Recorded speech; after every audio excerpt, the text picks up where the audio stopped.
ಸತ್ತವನು ಮತ್ತೆ ಎದ್ದು ಬಂದು ಬಿಟ್ಟ. ಅಚ್ಚರಿ ಘಟನೆ ಕಂಡು ಎಲ್ಲಾ ಶಾಕ್. ಇದು ಪವಾಡನ ಪುನರ್ಜನ್ಮನ? ಹುಟ್ಟು ಸಾವಿನ ಬಗ್ಗೆ ಜನರಲ್ಲಿ ಅನೇಕ ನಂಬಿಕೆಗಳಿವೆ. ಒಮ್ಮೆ ಸತ್ತವನು ಮತ್ತೆಂದೂ ವಾಪಸ್ ಬರೋದಿಲ್ಲ ಅನ್ನೋದು ಪ್ರತಿಯೊಬ್ಬರಿಗೂ ಗೊತ್ತಿರುವ ಕಹಿ ಸತ್ಯ. ಆದ್ರೆ ಉಸಿರು ಚೆಲ್ಲಿದವನು ಮತ್ತೆ ಉಸಿರಾಡೋದು ಅಂದ್ರೆ ಎಲ್ಲರಿಗೂ ಆಶ್ಚರ್ಯವಾಗುತ್ತೆ. ಇವರನ್ನ ಯವನನ್ನೇ ಗೆದ್ದು ಬಂದವರು ಅಂತ ಕರೀತಾರೆ. ಅಂಥದ್ದೇ ಸಾವು ಗೆದ್ದು ಉದಾಹರಣೆ ನಮ್ಮ ರಾಜ್ಯದಲ್ಲೇ ನಡೆದಿದೆ. ಈ ಘಟನೆ ಕಂಡು ಎಲ್ಲರೂ ಶಾಕ್ ಆಗಿದ್ದಾರೆ. ಈ ಅಚ್ಚರಿ ಘಟನೆ ನಡೆದಿದ್ದು ಗದಗ ಜಿಲ್ಲೆಯ ಬೆಟಗೇರಿಯಲ್ಲಿ.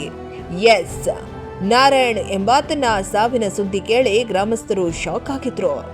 ಸ್ನೇಹಿತನಿಗೆ ಗೆಳೆಯರು ಮತ್ತೆ ಹುಟ್ಟಿ ಬಾ, ಆತ್ಮಕ್ಕೆ ಶಾಂತಿ ಸಿಗಲಿ, ಭಾವಪೂರ್ಣ ಶ್ರದ್ಧಾಂಜಲಿ ಎಂಬ ಬ್ಯಾನರ್ಗಳನ್ನ ಹಾಕಿಸಿದ್ರು. ಎಲ್ಲರೂ ಬೇಸರದಲ್ಲಿದ್ರು. ಪ್ರಾಣ ಸ್ನೇಹಿತನನ್ನ ಕಂಡು ಬಿಕ್ಕಿ ಬಿಕ್ಕಿ ಹತ್ತಿದ್ರು. ಬಳಿಕ ನಡೆದದ್ದೇ ದೊಡ್ಡ ಅಚ್ಚರಿ ಘಟನೆ. ಸತ್ತವನು ಬದುಕಿಯೇ ಬಿಟ್ಟಿದ್ದ. ಅರೆ, ಸತ್ತವನು ನಿಜಕ್ಕೂ ಬದುಕಿದ್ನ? ಹೇಗೆ ಸತ್ತ, ಹೇಗೆ ಬದುಕಿದ ಅನ್ನುವ ಪ್ರಶ್ನೆ ಹುಟ್ಟಿಕೊಳ್ಳೋದು ಸಹಜ. ಒಬ್ಬ ವ್ಯಕ್ತಿ ಸತ್ತವನು ಬದುಕುವುದೆಂದ್ರೆ ನಂಬುವ ವಿಚಾರವೇ ಅಲ್ವೇ ಅಲ್ಲ. ಪುನರ್ಜನ್ಮನ ಅಂತ ಯೋಚಿಸಬೇಕಾದ ವಿಷಯ. ಯಾಕೆಂದ್ರೆ ನಾವು ಮಗಧೀರದಂತಹ ಸಿನಿಮಾಗಳಲ್ಲೇ ಇದನ್ನ ನೋಡಿರ್ತೀವಿ, ಕೇಳಿರ್ತೀವಿ ಅಷ್ಟೇ. ಅದೇ ನಿಜ ಜೀವನಕ್ಕೆ ಅನುಭವಕ್ಕೆ ಬರೋದು ಅಂದ್ರೆ ಸಣ್ಣ ಮಾತು ಅಲ್ವೇ ಅಲ್ಲ. ಅದು ಈಗ ಗದಗ ಜಿಲ್ಲೆಯಲ್ಲಿ ನಡೆದಿದೆ. ಆತನ ಪೂರ್ತಿ ಹೆಸರು ನಾರಾಯಣ ವನ್ನಲ್ ಅಂತ. ಆತನಿಗೆ 38 ವರ್ಷ ವಯಸ್ಸು ಅಷ್ಟೇ. ಬೆಟಗೇರಿ ಗ್ರಾಮದ ನಿವಾಸಿ. ಈತನಿಗೆ ಇದ್ದಕ್ಕಿದ್ದಂತೆ ಪಿತ್ತಕೋಶದ ಇತ್ತು. ಹಲವು ದಿನಗಳಿಂದ ನರಳಾಡ್ತಾ ಇದ್ದ. ದಿನೇ ದಿನೇ ಆರೋಗ್ಯ ಹದಗೆಡುತ್ತಿದ್ದಂತೆ ಧಾರವಾಡದ ಖಾಸಗಿ ಆಸ್ಪತ್ರೆಯಲ್ಲಿ ದಾಖಲಾಗಿದ್ದ. ಅಲ್ಲಿ ವೈದ್ಯರು ಶಸ್ತ್ರಚಿಕಿತ್ಸೆ ಮಾಡಿದ್ರು. ವೈದ್ಯರು ಎಷ್ಟೇ ಪ್ರಯತ್ನ ಪಟ್ಟರೂ ಚಿಕಿತ್ಸೆ ಫಲಕಾರಿ ಆಗಲೇ ಇಲ್ಲ.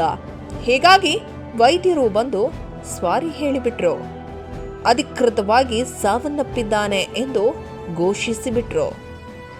ನಾರಾಯಣ್ಗೆ ಸುಮಾರು 6 ಗಂಟೆಗಳ ಕಾಲ ಶಸ್ತ್ರಚಿಕಿತ್ಸೆ ನಡೆದಿತ್ತು.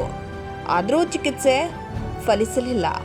ಆತನ ಕುಟುಂಬಸ್ಥರಿಗೆ ವೈದ್ಯರು ಇರುವ ವಿಷಯವನ್ನ ತಿಳಿಸಿದ್ರು. ವೈದ್ಯರು ಹೇಳಿದ್ದೇ ತಡ ಕುಟುಂಬಸ್ಥರ ಆಕ್ರಂದನ ಮುಗಿಲು ಮುಟ್ಟಿತ್ತು. ಗೋಳಾಡಿ ಕಣ್ಣೀರು ಹಾಕಿದ್ರು.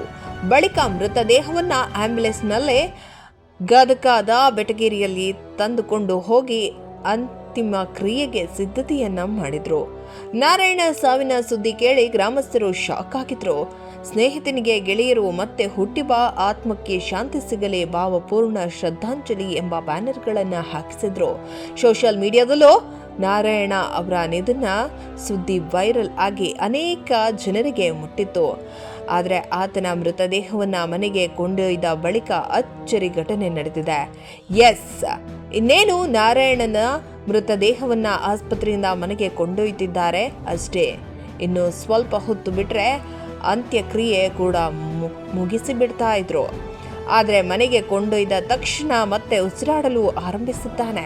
ಇದನ್ನ ಕಂಡ ಕುಟುಂಬಸ್ಥರಿಗೆ ಶಾಕ್ ಆಗಿದೆ. ನಿಜಾನ ಸುಳ್ಳ ಅಂತ ನಂಬಲಾಗದೆ ಅಚ್ಚರಿಯನ್ನ ವ್ಯಕ್ತಪಡಿಸಿ ದಿಗ್ಭ್ರಮೆಗೊಳಿಸಿದ್ದಾರೆ. ನಾರಾಯಣ ಉಸಿರಾಡೋದನ್ನ ಕಂಡ ತಕ್ಷಣ ಆತನನ್ನ ಮತ್ತೆ ಆಸ್ಪತ್ರೆಗೆ ದಾಖಲಿಸಿದ್ದಾರೆ. ಸದ್ಯ ಈಗ ಗದಗ ಜಿಲ್ಲೆಯ ಬೆಟಗೇರಿ ಖಾಸಗಿ ಆಸ್ಪತ್ರೆಯಲ್ಲಿ ಆತನಿಗೆ ಚಿಕಿತ್ಸೆಯನ್ನ ನಡೆಸಲಾಗ್ತಾ ಇದೆ. ಸದ್ಯ ಆತನ ಸ್ಥಿತಿ ಸ್ಥಿರವಾಗಿದ್ದು ವೈದ್ಯರು ತೀವ್ರ ನಿಗಾ ವಹಿಸಿದ್ದಾರೆ. ಪ್ರತಿ ಕ್ಷಣ ಆತನ ಮೇಲೆ ಕಣ್ಣಿಟ್ಟಿದ್ದು ಚಿಕಿತ್ಸೆಯನ್ನ ನೀಡ್ತಾ ಇದ್ದಾರೆ. ಹಾಗಾದ್ರೆ ಸತ್ತವನು ನಿಜಕ್ಕೂ ಮತ್ತೆ ಬದುಕಿದ್ನ ಅಥವಾ ಇದು ವೈದ್ಯರ ಎಡವಟ್ಟ ಅನ್ನೋದು ತಿಳಿದು ಬರಬೇಕಿದೆ.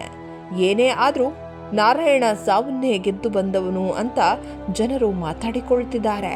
ಪುನರ್ಜನ್ಮ ಅಂತ ಅಂದುಕೊಳ್ತಾ ಇದ್ದಾರೆ. ಅತ್ತ ಸ್ನೇಹಿತರು ಕೂಡ ನಿಟ್ಟಿಸಿರು ಬಿಟ್ಟಿದ್ದಾರೆ. ಗೆಳೆಯ ಬದುಕಿದ್ದಾನೆ ಅನ್ನೋ ಸಮಾಧಾನದಲ್ಲಿದ್ದಾರೆ. ಇಷ್ಟೇ ಅಲ್ಲ, ಮತ್ತೆ ಹುಟ್ಟಿಬಾ ಅಂತ ಹಾಕಿದ ಶ್ರದ್ಧಾಂಜಲಿ ಪೋಸ್ಟರ್ ಕೂಡ ತೆಗೆಸಿದ್ದಾರೆ. ಎಲ್ಲ ಕಿತ್ತು ಎಸೆದು ಗೆಳೆಯನ ಚಿಕಿತ್ಸೆ ಫಲಿಸಲಿ ಅಂತ ಪ್ರಾರ್ಥಿಸುತ್ತಾ ಇದ್ದಾರೆ. ನಾರಾಯಣ್ಗೆ ಚಿಕಿತ್ಸೆ ಫಲಿಸಿ ಗುಣಮುಖವಾಗುವ ವಿಶ್ವಾಸದಲ್ಲಿ ಎಲ್ಲರೂ ಇದ್ದಾರೆ.